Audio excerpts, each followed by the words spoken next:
Blocking and discrimination would be incomplete if we didn't have exceptions.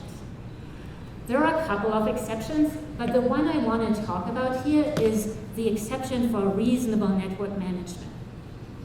So when I go into this, I want to state very clearly, the question is not, should we allow internet service providers to manage their networks? Of course we should. You know, it's in our interest that they can manage their networks, that if there is congestion, they can deal with it, so that we all have a good quality experience online. So the real debate is not in the if, the real debate is how should we allow them to manage their networks? Now you might say, you know, why should we worry? If I think back to your example of Skype, clearly that's a real problem, that's anti-competitive, or even your telecommunications workers union example. But if a network provider just interferes with applications to manage the network, that's pretty innocent. You know, shouldn't we just say blocking and discrimination is okay whenever a network provider manages the network?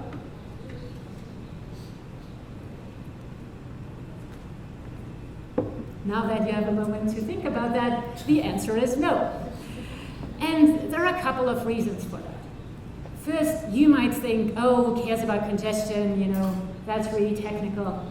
But the reality is, what network providers do during times of congestion will actually affect how most of us experience the internet.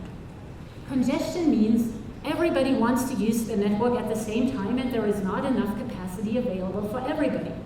When does that happen? It's a little bit different, but approximately from 5 p.m. to midnight. So when all of us come home after work or when we come back from school and we all go online, that's when internet service provider manage congestion. And so what they are allowed to do during times of congestion will affect how we experience the internet when we go online in the evening. So the second aspect is, we talked about the motivation, but does it really matter? So in the UK, we had this example where the British ISP, British Telecom, decided that if you bought their up to 8 megabits per second broadband internet service packets, you would only be allowed to use up to 768 kilobits per second of streaming video from 5 p.m. to midnight. So if you live in a house with other people, that meant only one of you could watch the video and only at relatively low quality. So what's the problem? Well, it's pretty clear. If my son comes home and wants to do or needs to watch a video of Martin Luther King's speech online for his social studies homework, we don't care if he can't access the video because the internet service provider views YouTube as a competitive threat, or whether the internet service provider blocks Martin Luther King because he is racist and doesn't like people to watch that speech, or whether you can't watch the speech because it's network management. So from the perspective of the user, what's relevant is the effect, not the motivation. And from the perspective of the application provider, it's the same thing. Again, I don't care why I can't access my users. My investors don't care. It's that I can't get to them. That's important. So looking at network management is just as important as looking at what network providers do for other reasons. So now you might say, well, and maybe there is no other way. Maybe we need to deal with congestion by allowing internet service providers to single out those applications that create a lot of bandwidth, or those classes of applications. So fortunately, we have tested this for you in the US. So when Comcast interfered with BitTorrent in 2007 and people complained to the Federal Communications Commission, Comcast said, we have to do this. There is no other way to manage congestion.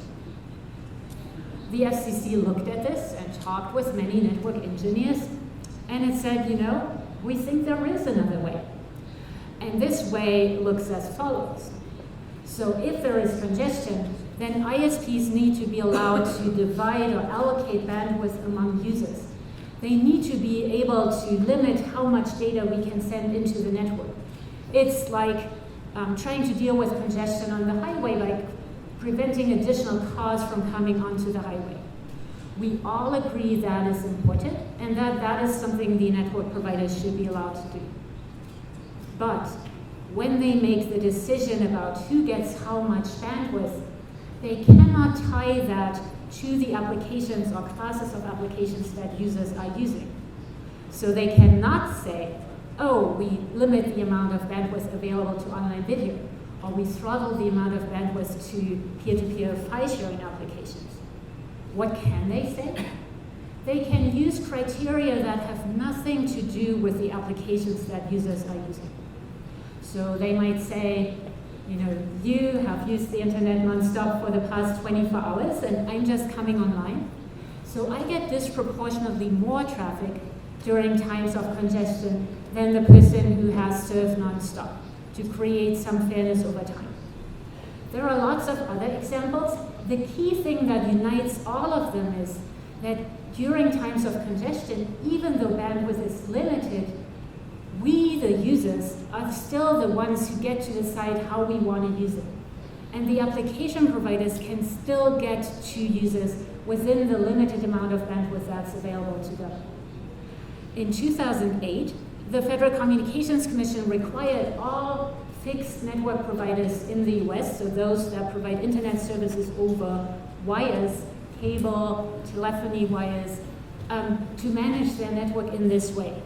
We call this network management needs to be targeted and tailored only during times of congestion, and it needs to be as application agnostic as possible. The as possible is important because clearly there might be problems that cannot be dealt with in an application agnostic way. Imagine there is this application that's engaged in a denial of service attack on your network. Then the ISP doesn't have to say, oh, I'll just block everything indiscriminately. Of course they can target that application and deal with that.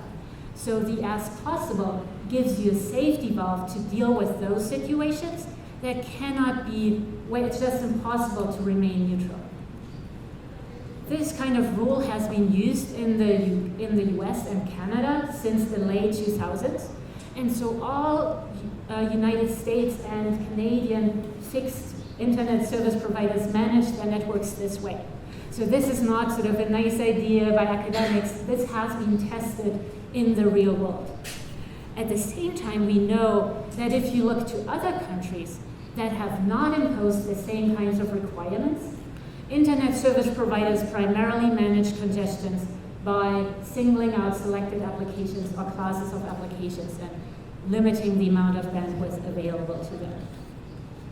So that means if you have great rules against blocking and discrimination, but a bad network management exception, you have just sold out all the level of protection that you thought you got. So even though it's very technical, it's very important to pay attention.